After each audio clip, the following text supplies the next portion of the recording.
Hello everyone, ciao ragazzi, welcome to our podcast about Formula One in Osservatorio Sportivo. My name is Justina, I'm a Formula One journalist. Let me introduce our guests, Manena and Mandy.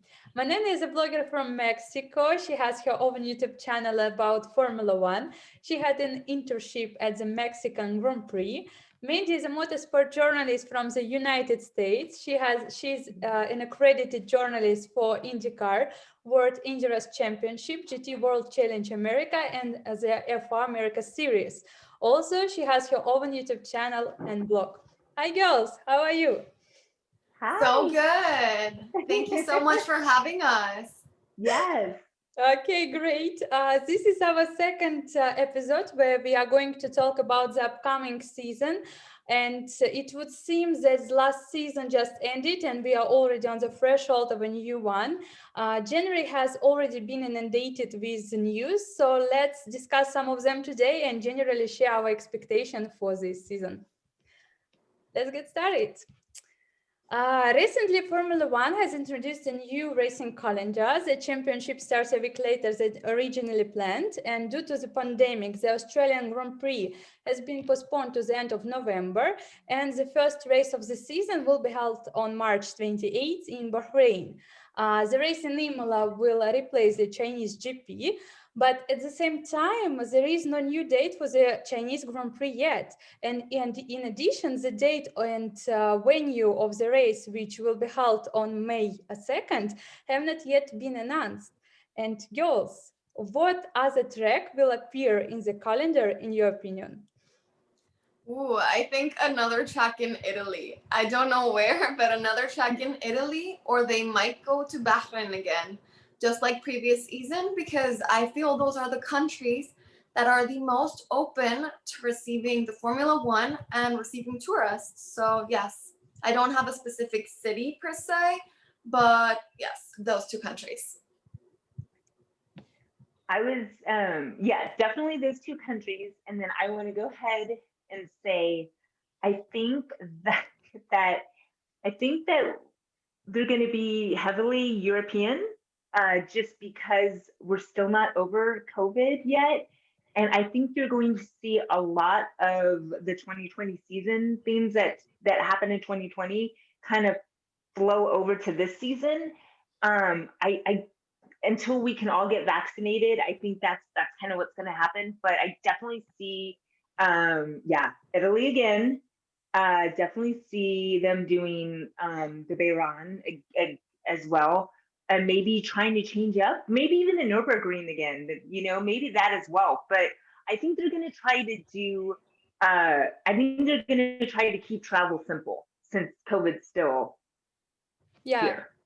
Yeah, I think about Italy too. I hope it will be Mugello because the race Yeah. there last year was just crazy, and it's very nice to see Imola again. But at the end of the calendar, we have a surprise. Saudi Arabia will host the Grand Prix for the first time in history, and it's a very unusual place. But the experience of the Persian Gulf countries in terms of holding races is impressive. And the president of the Saudi Motorsport Federation has already said that they are working with Herman Tilke and Formula One to design the fastest urban track. And he promised that the street race in Saudi Arabia will not be standard. There will be a lot of overtaking. And girls, how can the Grand Prix in Saudi Arabia increase interest in motorsport in general? Oh my gosh, this for me was like major news because we all know that Saudi Arabia is a more conservative country. So by this, they're kind of proving to us that in a way they're trying to be a little bit more open to everything that's happening in the world. For me, this was incredible news. We all know there's going to be a few restrictions, especially for women regarding the dress code, but knowing that it's going to be street style, that's going to be major. I'm very excited to see the Formula 1 for the first time in this country because I've always wanted to go there. So I am thrilled. I definitely I think it's quite interesting, and I definitely am so interested. I'm really fascinated to see, like Manana was saying, they are a conservative country, so I'm really, really fascinated to see how they handle it, how they're gonna handle like, because it is conservative for women. I want to know. I'm curious. I'm curious and fascinated. I want to see what they're gonna do in that realm for the women that are coming in, things like that. I hope that it's all good, and I hope and it's a new place, so it's exciting. Anytime you have a new track, that's always fresh, that's always exciting. And there's some negative stuff going on. You see some journalists already saying, "I'm not covering that GP." We talk about race equality for things like that, and but at the same time, we have to be a little bit open to these countries as well. So I think it's going to be interesting on both sides. Does that make sense? Because there is, let's be real. There's been controversy with Yeah. this with Saudi Arabia, and I mean, just because the country is different and they have different things. I mean, listen, I'm a female advocate. I love women's rights, gender equality, everything. So I want to see, and I hope that they do everything they can to make it a safe place for not just women, but for all people coming in. And Definitely. does that make sense? I'm excited, and I am excited, and I think that, like I said, part of the world, part of F1 and it being worldwide is dealing with stuff like this, right? Because it's F1, it's Formula One around the world. It's not like IndyCar series where it's just mainly in America, or some of the other European racing series that are just in Europe. This is worldwide, and I think it's going to be really interesting, and I'm hoping for the best. And a street track, I'm a sucker for street tracks too. So yeah. So I'm excited. And I'm excited that they have competitiveness in their mind. They're trying to make a competitive track. That right Sure. there, right? I mean, we all want more competitive racing. So that makes me excited for the track as well. Yeah, I'm excited too about this news, and I think there may be many stages of various racing series in the future. And speaking of Formula One, if yeah, as we already said, if the situation in the world change by the end of the year, it will be a great opportunity for tourists to visit this country because it's almost impossible to go there just like that. And I would like to go to there as well. So yeah, okay, the calendar looks great, but still there are rumors about the cancellation of the Grand Prix. So recently, such news was about Monaco, but the organizers confirmed the race this year. Then there were news about Baku, about Sao Paulo. And how do you think the calendar will look like in the end? Which Grand Prix will be cancelled after all? Oh, I hope there's no cancellations, to be honest, because the same thing happened last season. I mean, Mhm. the season started so late in the year and there were so many cancellations. We even had like we mentioned at the beginning, so many races in Italy, two consecutive races in Bahrain. For me, that was probably a little bit disappointing. I know the situation is not ideal, and there's so many countries that have certain restrictions because they do want to finish with COVID. But I'm not talking organization wise, I'm talking like pandemic wise. I hope this doesn't happen because I heard there was another rumor and maybe the Montreal Grand Prix was also going to be canceled. And I had big plans to go this year. So here I am crossing my fingers, hoping everything goes according to plan. So yeah, that's basically all I have to say. Okay, Mandy? Yes. No, I couldn't agree with you more. And the thing is, I don't even want to talk about it because I don't want to put, I don't You want don't to put want to the jinx energy. it. I don't want to. I don't want to even put jinx it or put the energy out. But I'm so worried. I'm worried about Coda. Come on. I am so worried about Coda because the WEC, they were supposed to come to Sebring in Florida, and that was supposed to happen, and it got canceled. So I'm already seeing this, and I'm already like, no, I can't do this. I miss my friends. I miss F1 so much. I'm like, I don't know. I don't want it to happen, but I will. I think realistically, we have to be realistic, and Yeah. it might be one of those things again where it's all Europe and it's all with the exception of like Dubai and Bahrain and maybe if they can get it together for Saudi Arabia, of course.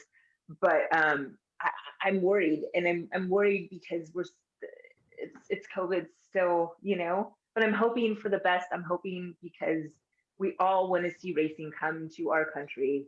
We all do. It's important for all of us. F1 is huge. We need it. I need it. I need it to survive. I do.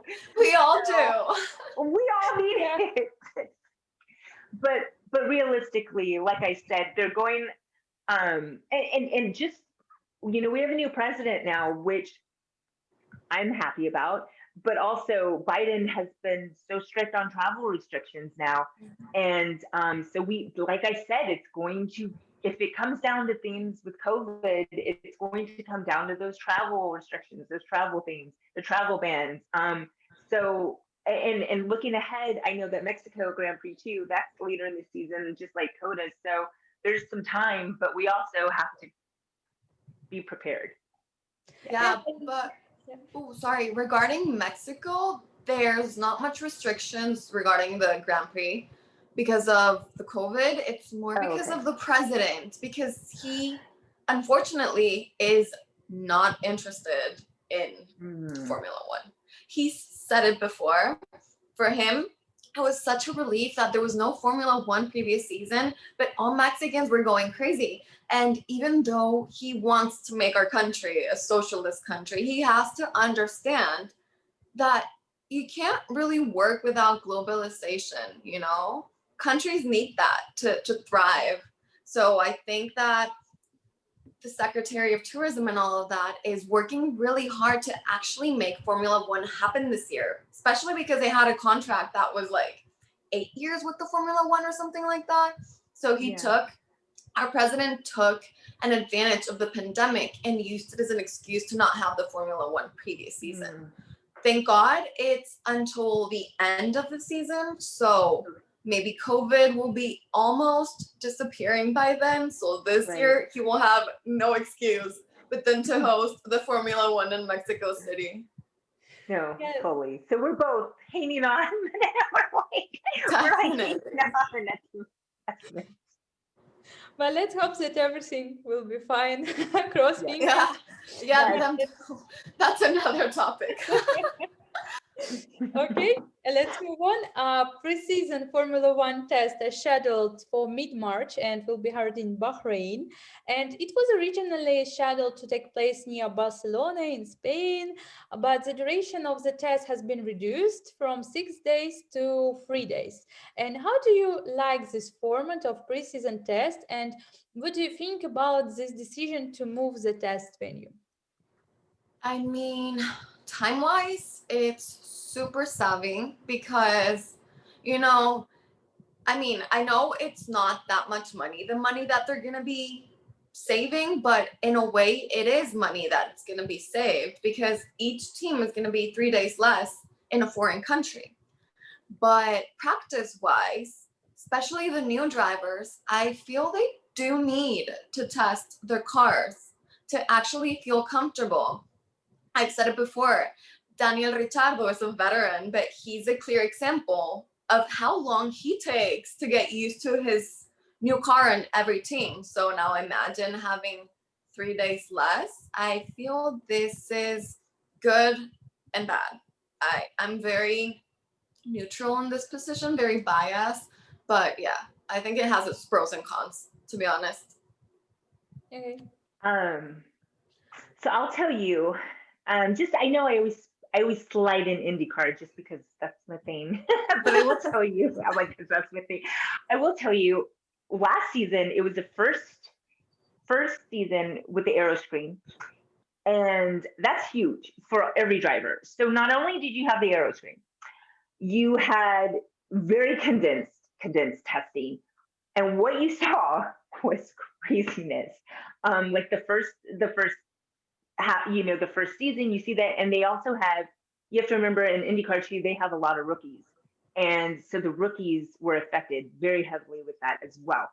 Um, what the pro is about having short testing is that you get some what's the word, like you get things thrown in, right? You get like not everybody can be so precise, so you get some I don't even know the right saying, but you just get some wrenches thrown in. You get something, you can expect the unexpected, and I'm talking about Formula One as well. When you have We've seen this happen in the past when let's cut the practice off or whatever, and then all the results are all over the place, and then qualifying, and then Mercedes miraculously comes in. No, but and does well. But Shocker. yes, shocker. No, but what I mean is that the pros of that is that, yeah, you will see some of the teams, like it'll affect some of the teams. Some of them will rise to the top, some of them won't, and some of them will be heavily affected more than the others. But I think you're going to get, with less testing, you're going to get a little bit more competitiveness, hopefully, when it comes to like the actual racing and everything, just because not everybody will have the time to sit there and run all these tests. So it's going, hopefully, with the pro, it'll level it out just a little bit more. And we need that. So, and then of course the negative is that, well, for young drivers, they're going to be affected. And drivers switching into not only him but Carlos, Sainz as well, but he seems to be okay over there. But yeah, so I think that's what we can expect. And do I think it's good? And that I think it's what has to be done because of COVID. So, I don't know. I like testing. I want to see it all. I want it to be drawn out because I want more coverage. That's me. I'm just like, I can watch tests. Just give it to me all. But I know that yeah. So we'll see. We'll see. Hopefully it'll be a good thing. Yeah, speaking about COVID, the situation in the world is still not promising, and which means that many restrictions will remain, especially in the first half of the season. But the question with the audience, in your opinion, the race will be held with spectators this season as well, or will there still be exceptions? Oh my gosh. I think it's going to be a little bit of both. Like previous season, races started with no audience, and then at the half towards the end of the season, there was a little bit of audience. But I feel the drivers do need that cheer from people watching them, Because that's the main reason why they do it. They like to win. They like to prove to people they are the best. So this kind of gives them a little boost to their confidence. So I think, and I hope that there is going to be audience, especially towards the end of the season, that, well, technically a lot of people are already going to have the vaccine and everything. So let's hope that it's a little bit more than 30% capacity by the end of the season. But it's been so unpredictable. I mean, COVID wise. So it's really hard to tell. It's too soon to tell whether there's going to be any audience at all. Yeah. Totally agree. And I think, just writing off of that, what also the thing to realize is that every country is different. Just like, here in America is so big. Every state's different. What we're doing here in Texas, completely different what they're doing in California. Um, and, even just here in our country, like with certain races, we saw this happen in IndyCar. Some of them will have some spectators, some of them won't. I think it's going. Yeah, I agree. It's going to be that same thing. And then also, I don't know if they're doing that over where you guys are, but I heard that here, like if you want to go to a concert, they're making you show proof of a vaccine. So yeah. So, and I'm like, why are you guys even like, concerts aren't that important, really? But that's just Ticketmaster is like, where you buy the tickets here in concerts. So I'm wondering, are they going to start doing that at some of the venues? like Could some be. of the races where you before and by that, like when you buy your ticket online, you have to show the proof of the vaccine. So I don't know. Maybe when we get to a point later on, they might do that. I don't know, but that's certainly a possibility. I feel like at least it's happening. It's starting to happen here in America. So I mean, like I said, that's here. But that's so I don't know. I do. They need the drivers need the spectators. Otherwise, you're just driving by yourself in a As if circle you were testing. Yeah. as as if you were testing. But some people actually go to testing. So yeah, some people go to people, yeah, but no, exactly. But it's yeah. Oh yeah, I see what you mean. Yes, Amanda. Yes, you are correct. As if you're just yes. Sorry, that went over my head. No, but you are right. You are right. Yeah, it's the same as if you're just like testing by yourself. Exactly. So yeah. Um, everyone needs it. We need it. So I know the drivers do absolutely. So Yeah, totally agree. On the one hand, the spectators are not are on the other side of the track and they are not in close contact with drivers, but on the other hand, the fans themselves are next to each other. Yeah, but but let's move it's on. Yeah, to the drivers. Everything seems to be fine. Everyone has contracts, but there is one thing. Lewis Hamilton is still not signed to Mercedes, and rumors around his contract are different, as well as comments. There is even an opinion that, after all, George Russell can replace him. And so, what do you think? Is it profitable for Mercedes to have such a driver as Hamilton, or is it time to replace him with a young one? I mean, I don't know. We'd had to look at their numbers because obviously, since Lewis Hamilton is in their team, Mercedes gets lots of sponsors year round, not only for the Formula One races, but also for year round. Some people just like giving them their money just because Lewis Hamilton is there. So I I don't know. I Since it's COVID, so many people don't just want to throw their money away. I feel it's going to be a bit harder to get additional sponsors this year. I mean, there's even been other teams that have lost sponsors. I mean, probably due to other reasons, but they've lost sponsors and all the salaries have gone down and there's even team cutting. So, according to what Mercedes wants to do with their team, that they want to save more money, probably having Lewis Hamilton this season is not profitable at all. George Russell proved to everybody what he could do with Lewis's car. So, yes, Lewis is a super talented driver. There's no doubt about that. But as Max Verstappen has said before, sometimes it's not necessarily the driver. A lot of times it's also the car. So yeah. I don't want to get too much into this because it's such a controversial topic yeah. and I have so many things to say that I know would get me into trouble. So I'm just like, you know what? Let's keep it on the surface and that's it for me. Okay. Well, I'm not going to hold back. So I will tell you. Yay. I will tell. Well, okay. Here's my thing, and I thought about this a lot. Okay, first of all, what is the? Do we know what the rumor was? It rumored to be 200 million for 4 years. Was that the rumor? Well, at least 50 million for this season. 50 million. Okay. Okay. I like I said, I don't know the exact numbers, so if I'm wrong, people can correct me. That's fine. But I'm basing this on the two. I did read somewhere that it was 200 million for 4. And if I'm wrong, I apologize. Like I said, but 50 million. Let's even just go with that 50 million. Okay, is Lewis Hamilton worth that much money? I'm going to go ahead and tell you, yes, he is worth that much money. He has brought so much to Formula One, to the team. He's not just a race car driver. He is something much more than that.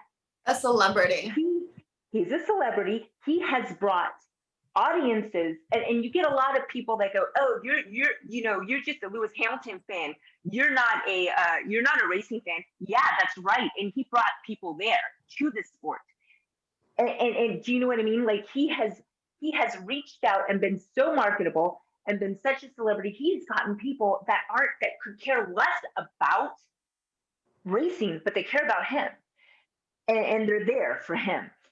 That Name a driver that can do that. I can't. I wish we could have that in IndyCar because I know that IndyCar would grow if we had someone like Lewis Hamilton. Okay, now Maybe he can go to Indy now. I want him to. I want everybody. You know this. I always say this. Come to IndyCar. Come to. Oh, by the way, we might have some. Okay, that's another thing. Okay, we might have an F1 driver coming soon. Soon. Okay, it's IndyCar. Okay. Is it Kevin? No. It's not. It's not Kevin. Oh. There are rumors that it's getting close to someone that's named after lettuce coming over. Oh, from Languedoc. Yeah, lettuce. Sorry. Okay, sad one. Okay. However, let me go back to Lewis Hamilton. Is he worth that much money? Yes. However, we are in the middle of a pandemic. COVID is hit. I don't know how bad Mercedes is suffering. All I know is that Ferrari has suffered because of this. They have had to make cuts. There are teams making cuts left and right. And if it's true for 4 years, he was asking for 4 years. If it's true for 4 years, I have issues with that because he's at the end of his career. So if there was no pandemic, cool. Give it to him. The man has done so much, not only for the sport, for the team. He has helped develop the team. He's been with this team for so long. He has put in the work. People like to say, no, he doesn't. He just shows up. No. I'm pretty sure Lewis Hamilton has put in the team, like work into the car, has helped develop it, has been loyal to this team and given so much. However, like I said, the pandemic is here. And if you're going to have to make cuts, then you're going to have to take a price cut, Lewis. You're going to have to. If it weren't any other way, if it was a perfect world, no COVID, nothing, then I would say give him what he wants. He deserves it. And he just won the 7th title. Come on, like, and then George Russell coming in, just still too early for that. Still too early to see really if that's what it's about, still too early. So that's what I'm going to say about that. And is he profitable? I mean, he's always profitable when he is Lewis Hamilton because he is he's a superstar. He's a superstar. There's no other driver that pulls that off but him right now. I mean, currently, maybe, in the older days that's different, but I will. And like I said, is he worth it? Yes.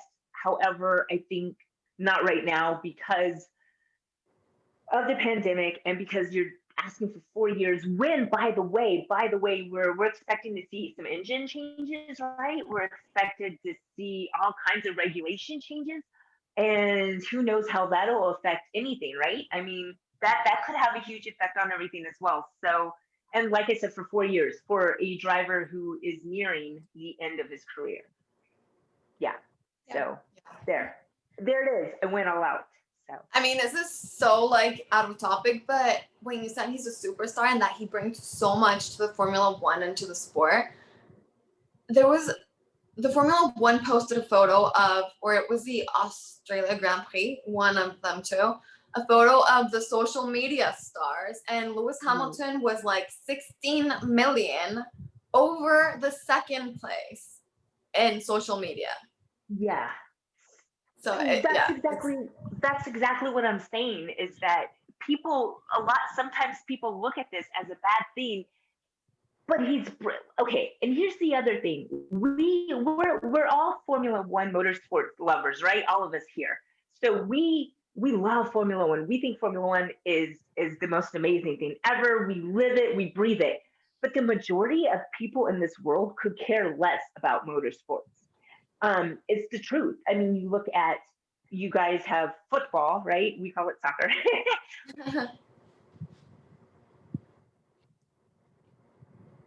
Sorry, Mandy, we're not hearing you. Okay, I thought it was only me not hearing her. Oh, can you hear me? Yeah, Yeah, now we can. now we can. Yes. Yeah. Yeah. So sorry. So American football is huge here in America, and nobody cares about racing. Nobody cares about motorsports. Nobody does, like here in America. Not really, not really.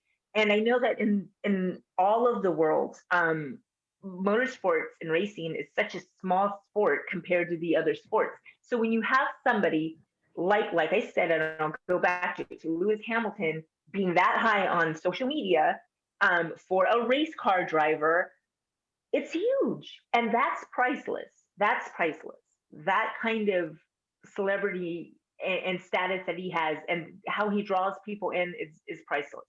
So Yeah, I think Lewis is a legendary driver in his prime, and it would be very interesting, of course, to see his eighth title, and he's making history before our eyes. But at the same time, at some point, you need to leave and give young drivers the opportunity to show themselves. But this is a sport, and at the same time, for example, Fernando Alonso is back in Formula One, and I'm very interested to see the level of his performance this year. And will Alonso be able to compete for the top three this year, in your opinion? Well, in my opinion, I've thought it since the beginning. I watch and rewatch Drive to Survive over and over again. And we can see how good of an engineer Fernando Alonso is and how badly Renault, now Alpine, wants to go back to where they once were, to the top three. So, in my opinion, I mean, Fernando Alonso had already retired. He had already his karting company and everything. Me personally, I think he had no interest in coming back to the Formula One until he got offered, well, the role he's having this season, which for me, I think he's going to be doing a lot of engineering regarding the car because that was a problem that Cyril always said. They always knew there was something wrong with the car, but they could never really figure out what it was. And Fernando Alonso gets to know their cars, all the cars that he drives, really, really well. And he's already been with Renault in the past. So he has a little bit of experience with that team and with the engine and everything. So, yes, I personally think, I mean, he's a race car driver, he's super competitive. He obviously wants to get a good position, but I think his his purpose here is merely engineering and, well, to get Alpine to become higher again. I actually didn't think about it that way at all. No, that is such a good. No, I'm glad like you said that. That's such a good point. Um, I really I was just gonna go with a whole nother thing, but no, that's such a good thing. I agree, and you it is something you forget about him that he is such an engineer, and you forget about that because he's Fernando Alonso and he's such a great character. He's such a great legendary driver as well. And you forget that he is so heavily, a part of that. I think that if you asked about the top three, right, Justina, if he could be in the top three, uh, so I think does he have the driver ability? Absolutely, 100%. He's the best of the best. He can go into IndyCar. He can go into Dakar. He can do it all. I mean, you put him in anything and he's good to go. He's that great of a driver. I'm just wondering about.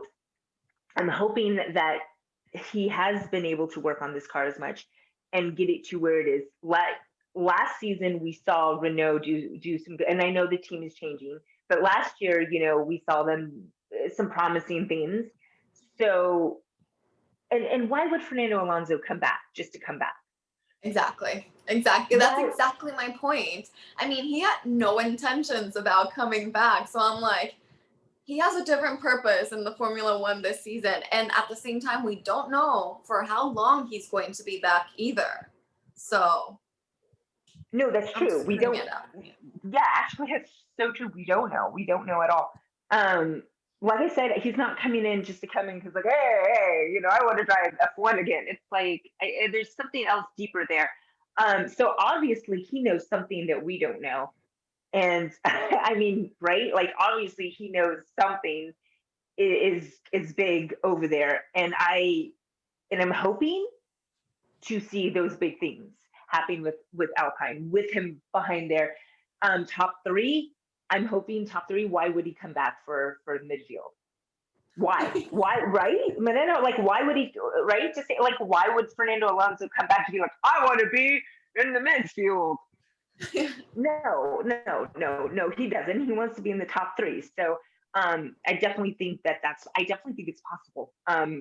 I do. And like I said, Renault, I mean, I know it's different, but like Renault did show some promising results. And I think that, and I know there's going to be some transition things because Serial left, and now there's a new head honcho there. So yeah, yeah, I think that it's very possible with him. Absolutely. Yeah, thank you, girls. Interesting opinions. And let's move on to talking about young drivers. This year, we will see the debut of Michael Schumacher's son, and he will play for the Haas team. And for the first time since 2012, a car with the name Schumacher will be present on the track. And the son of the seven-time world champion has already an impressive resume of his own. In 2018, he became the champion of Formula 3. Sorry, 2 years later, he won the title in Formula 2, repeating the achievements of Charles Leclerc and George Russell. And what are your expectations for Mick? And will he become as great as his father? Oh my gosh, I feel so sorry for him because he's so young and everybody has such huge expectations from him. And I'm sure he knows it. I mean, he's a son of Michael Schumacher. It's impossible not to expect anything from him. But then again, he's proven to the world that he's not just the son of a world champion, that he also has a potential to become a world champion. I mean, he's won the Formula 3 two times, he's won the Formula 2 one time, and now at only 21, he's already in the Formula 1. And he just tested for Ferrari, which everybody says is going to be his team in the future. I I'm aware that he's in the Haas team. If Haas has an engine and a car like they did in 2018, then he can achieve a great result. If they have the same car they've been having these past seasons, I mean, I feel that he can actually end up in, well, the top last three positions, maybe not the last one, but I think he has to be aware of that too, to not pressure himself so much because, as we've mentioned before, it's not always the driver. Sometimes it's the car. So this was something that used to happen to Romain and Kevin a lot. They would push their car so hard that they would always have to end up retiring the car before even half of the race because the engine wasn't capable of going that high and they would always push it more. So let's just hope that this doesn't happen to him. But I'm sure he's going to do great either this season or the next seasons on another team. But yes, I'm sure he has what it takes. I agree 100% with everything. And, I'm going to speak a little bit more about the following in his dad's footsteps because I'm going to compare him because I think I mean, there are other father sons out there and racing and stuff, but one that I'm very familiar with is, Mario Andretti had Michael Andretti, and then you had Marco. So let's look, if you look at them, Michael was highly, highly successful. Marco, the grandson, the son of Michael, not, not as successful. And I think what you see is also people forget. They get so caught up in the Schumacher name, just like people get caught up in the Andretti name, everything. And you see this pressure that we talk about this in IndyCar, how the pressure has gotten to Marco, which is why he's left IndyCar full time and is just has scaled back finally, and we think it has. He hasn't talked to us about it yet, but it's obvious. And I think there's that balance, like Manana said, where you can't put too much pressure.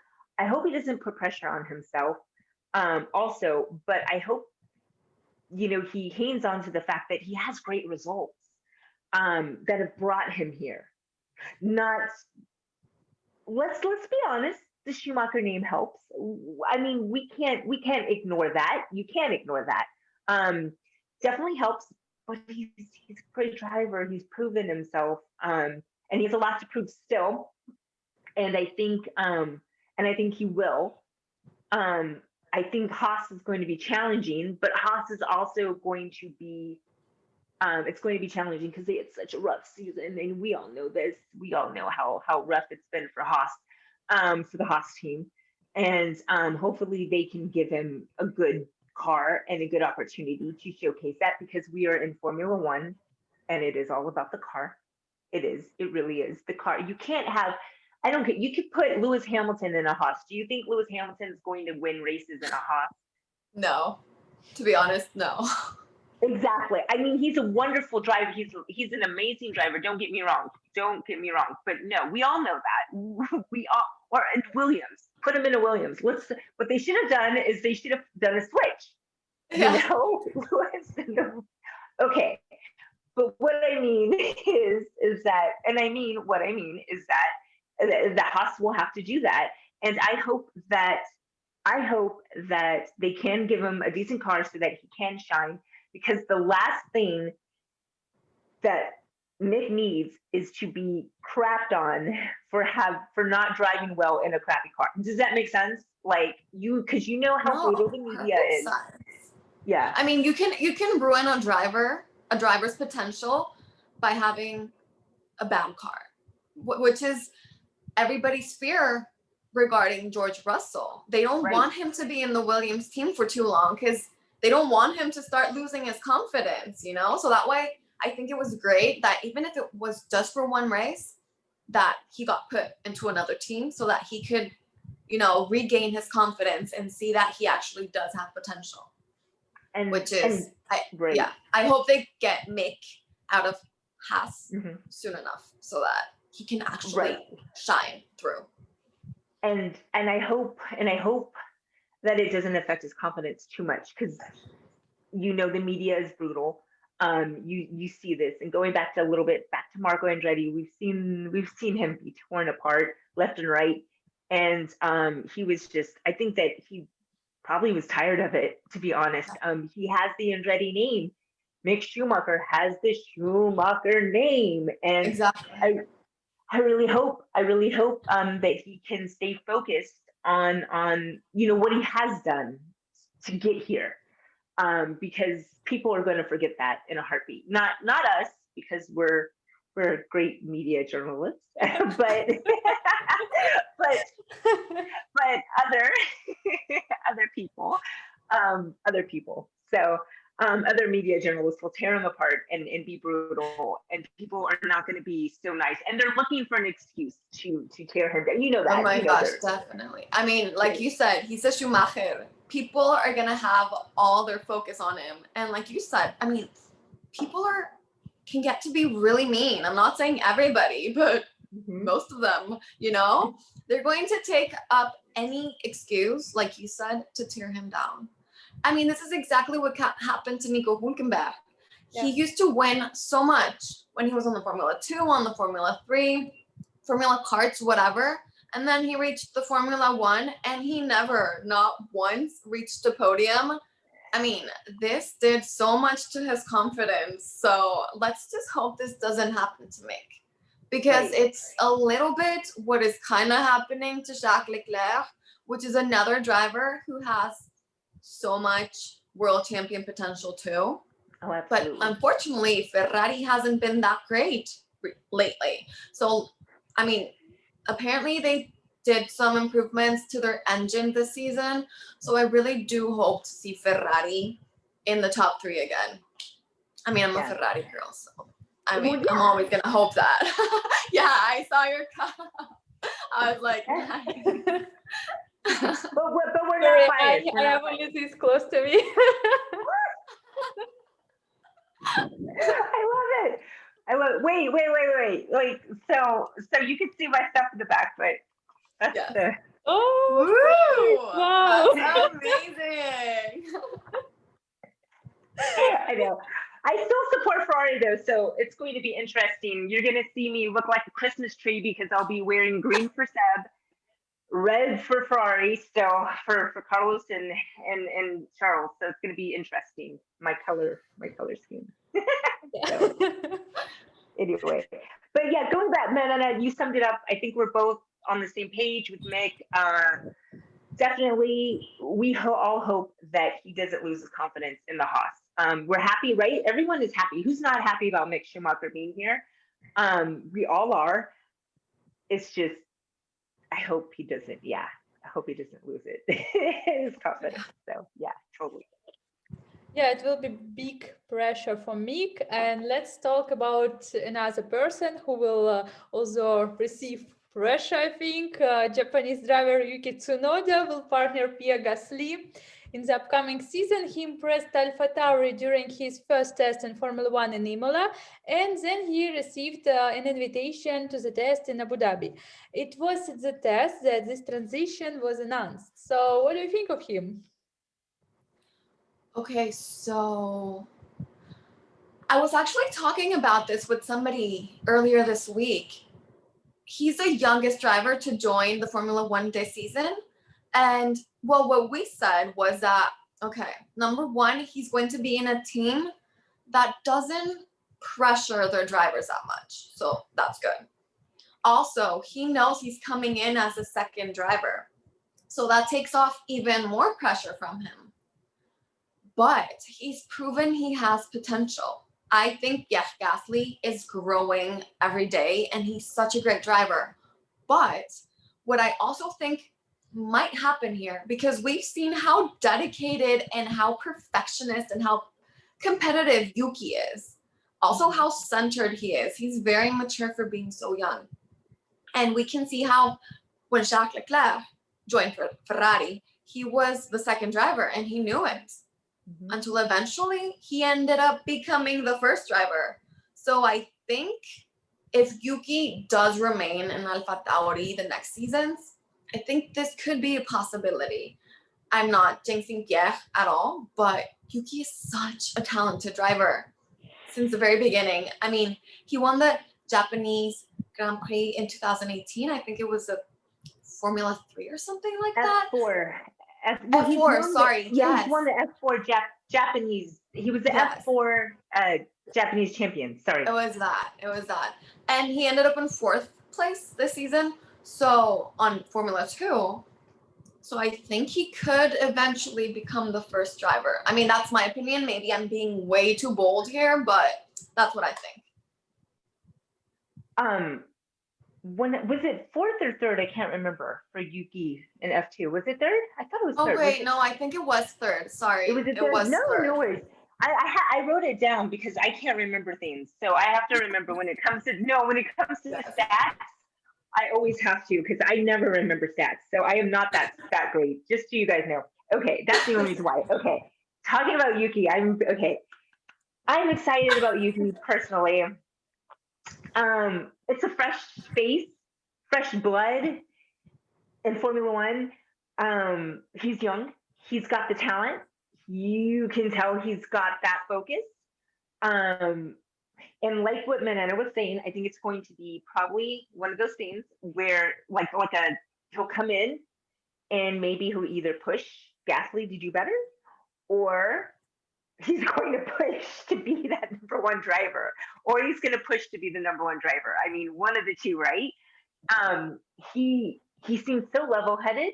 He seems so humble. He seems very just calm and reserved. I haven't really seen a lot of press stuff with him. Have you girls seen him in press conferences or anything yet? Or Not really, but I'm already following him Okay. on Instagram, and him personally, he posts a lot. But I Okay. feel he's like a very serious, quiet Right. driver.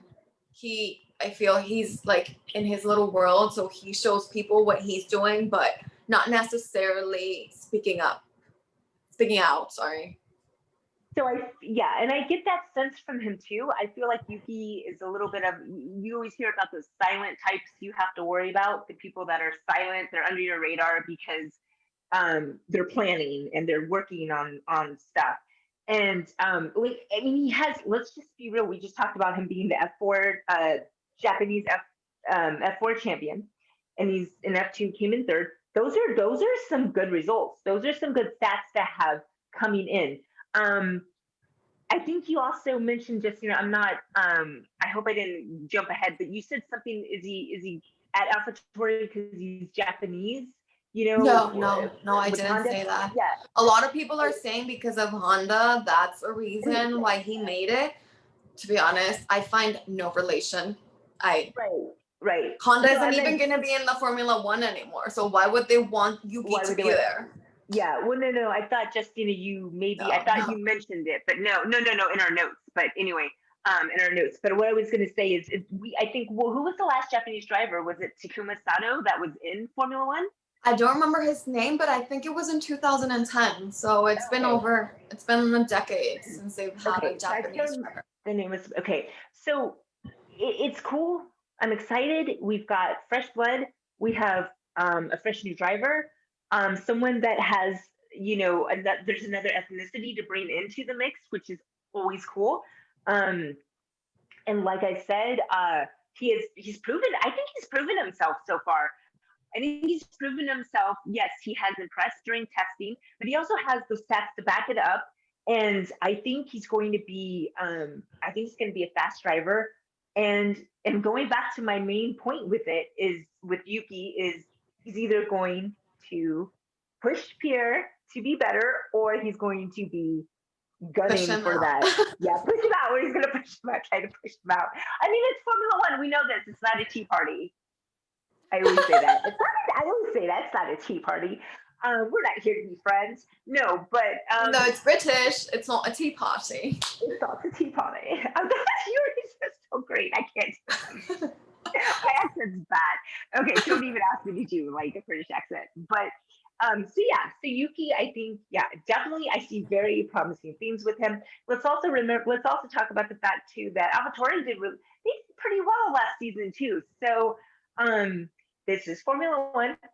He has to be given a good car, and but they also had good results. They had good results, and as long as AlphaTauri can keep that great momentum from last season coming into this season, I don't see why. Yeah, I don't see any why he can't do well. Yuki, like, doing as well as Gasly. Yeah. On the top tier, maybe behind him, like when we see, like, with drivers like Max and that, where they're like 1 in 3, or you know what I mean, or they're Hmm. up there but behind. So yeah, and Yeah. obviously he's going to have some learning curves, um, especially with the condensed testing, especially with this season being thrown all these curveballs. So he's definitely going to have to adjust to that. And it's his first season in Formula One. So we will have to take that into account. And I'm sure he'll make some rookie mistakes. They all do, everyone does. But for the most part, I think that he's going to be a very level headed, strong, and good competitor. Yeah. Yeah, and there were opinions that the Japanese driver was taken only because of Honda, but I think this Hmm. is a naive assumption since Honda will stop supplying engines to Red Bull after 2021. So Tsunoda has earned his place in the team, and Honda's decision will leave two teams without powertrains at once, Red Bull Racing and AlphaTauri. And by the end of the season, the teams will have to find another engine supplier. Their list, in addition to Honda, includes Mercedes-Benz, Ferrari, Renault, and environmental initiatives in Honda are called one of the main priorities of the company as a manufacturer.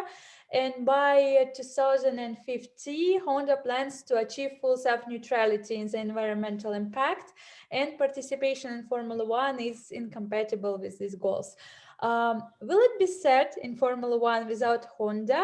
And given the situation between Red Bull and Renault in 2018, what kind of engine do you think they will acquire, and how will this affect the teams? Well, I personally don't think Honda is going to be that missed because they were never that huge in the Formula One, to be honest. I just realized a year or two ago they were in the Formula One. So I think Red Bull might go back to Renault because it makes absolutely no sense for them to ask their engine being made by Mercedes. I mean, they're their biggest competitor. Why would they want to give the rivals money? But then again, they do want to make Max the youngest world champion ever. So maybe they could go to Mercedes, but then again, that is going to depend a lot on Mercedes if they want to actually manufacture engines for Red Bull, because we all know Red Bull has huge potential to be world champion again. So I think it's a very delicate topic because, I mean, maybe Red Bull wants to go to Mercedes, but they don't because they're the rivals, or maybe they do want to go because they want a better engine, but then maybe Mercedes doesn't want to give out their secret. You know what I mean? So I don't know. It's oh my gosh, it's so complicated. So I think they might just end up going back to Renault eventually. Yeah. I will say F1, I mean, Honda has been such a part of Formula One history with Senna. I know, I'm so bad. No, not you. No, not you. No, not you. I mean, no, what I mean, like, how can you, not you, man. I mean, like, how can you, no, I'm not attacking you. I'm just saying, like, how can you, for just, Honda has been, it hasn't had such a great presence as the other manufacturers, right? That are here. It has such a huge presence in IndyCar. But in the history of Formula One, Honda has been there. And I personally want more manufacturers in there. I think soon it could. I mean, but look at Aston Martin doing the Mercedes already, and it's like pretty soon it's going to be Formula Mercedes because Mercedes is everywhere. And I am sad, but I also think that it's probably a smart move for them to focus on other series that they're actually successful in, that they're doing well. Not that they're not successful with Red Bull, they are, but Formula One is so expensive. You have to be so committed to it. You have to give so much to be into Formula One. And here they are doing well in other series. And I bring up IndyCar, but they're doing so well in IndyCar. They're dominating in IndyCar. So at some point, you have to get to that point where you have to realize, like, is this beneficial anymore? So I understand why they're doing it. Will they be missed? I think they won't be. I mean, I think they'll be missed when you look at like the Formula One history. But if you look at the recent history, which I'm sure, Manena, you were speaking to about the recent history of Formula One, they're not really. You kind of, and not to be mean, but you do kind of forget that, oh, they're in the series. You do, because they don't have so much of a presence, as the big ones, as the big guns. So that's what I have to say about that. Do I think Red Bull's going to go back to Renault? I don't. I mean, how proud is Christian Horner? Like, I know. I mean, it depends. And these people's egos. How fragile is his ego? Is the question. Not is he going to go back to Renault? The question should be how fragile is that man's ego? Because literally, and how proud is he? Because literally, that's what it's going to come down to. And then we also have to think about, what is AlphaTauri going to do? I know. I think AlphaTauri will probably go back to Renault. and I don't think it's going to be as I don't think for them it's going to be hard. I think that's going to be an easy transition for them versus uh, Red Bull, because nobody there has that. It's not the same vibe over there. But yeah, so that's what I have to say. I think Honda will be missed, but like I said, I think it's probably better on their part. Probably smart move on their part, and I still, I mean, I want more. I would love another manufacturer to come in, so bad. So, anyway, yeah, that's just And yeah, my thought. sorry. Yeah. Okay. And how do you feel about Formula One's environmental initiatives? Is it realistic to make it completely green by 2030? I mean, I think it is, but a lot of people are fans of the Formula One because of the sound the engine makes. So they're gonna have to find an alternative because the greener you go, the less noise the engine makes. So they're gonna have to find either like fake noises or I don't know, just something to get people coming back. I mean, that's what separates the Formula One from a lot of other categories. The sound. It's like it's mesmerizing to people that are actually into motorsports. So yeah, I I think they're gonna have to find an alternative to that if they actually want to go fully green. I mean, isn't the alternative Formula E? I Yeah, mean, in a kind of. way. I mean, and I'm joking, but that sounds like nails on a chalkboard when you hear those engines. Um, I think anything's possible because anything is possible. Let's just be real, anything's possible. Um, but if we're talking about going green, like Banana is saying, like we're talking, are we talking about the cars actually replacing like fuel and that stuff? Then I don't know because I can't. I have a hard time envisioning it without that. And I know that we make hybrid engines and we do, different engines, and there have been ways that they're moving towards that, but I just can't imagine it going without that, without the sounds like that, without like exactly what Manana was saying. I can't imagine Formula One without all of that. That's what the patrol heads like. That's what motorsports people like. I think that there are ways to completely, to go green and to get better with other areas and other things. But I just think I think that's just going to be so hard. I think that's going to be so hard to replace that. I really do. I mean, then what's next? Robots driving the cars, the anonymous. I'm joking. Like, the cars that are just, it's like the self-sufficient driving. I mean, it's like but I do know that we do need to work towards things. I think it's important, and I think the carbon footprint is very important. But when you think about it too, it's like these are just cars going to certain tracks. I mean, look at the rest of the world. We're all, we're so far behind too in that way. So I don't know. It's just anything's possible, of course, but like I said, they really have to find like the best alternative for that because Yeah. there's just nothing like the sound and everything that is Formula One. The engine sounds are just so amazing. So yeah. Yeah, I totally agree with all of you girls. Yeah. So it's time for our last question for today. Could you share what you mostly expect from the 2021 season? Oh my gosh, just I hope what I expect the most that the same thing that happened on 2020 doesn't happen again. It's very surreal to expect that, but that's my only expectation.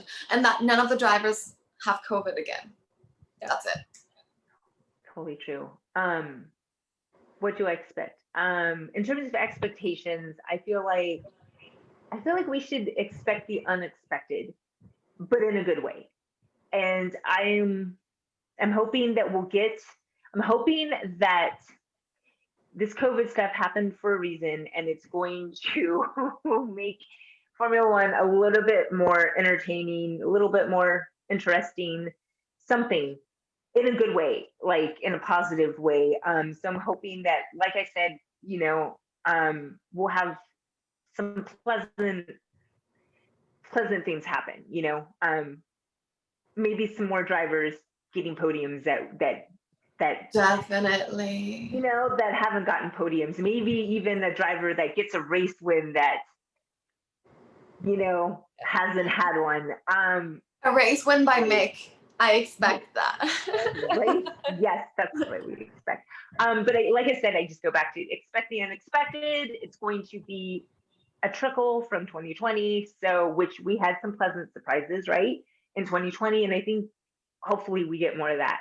So the pleasant surprises, not the bad ones. Yeah. The good ones. So Yes, it's great, and I share your opinion. And I hope this season will be held in full without changes, with the fans in the stands and with the media in the paddock. Cannot wait towards the drive to survive. yes. So I think you too. So, girls, this concludes our podcast. Manana and Mandy were with us. Thank you, girls, and hope to talk to you soon. Thank you to everyone who watched and listened to our podcast, and stay tuned with Osservatore Sportivo. Thank you. Thank Ciao. you. Bye bye.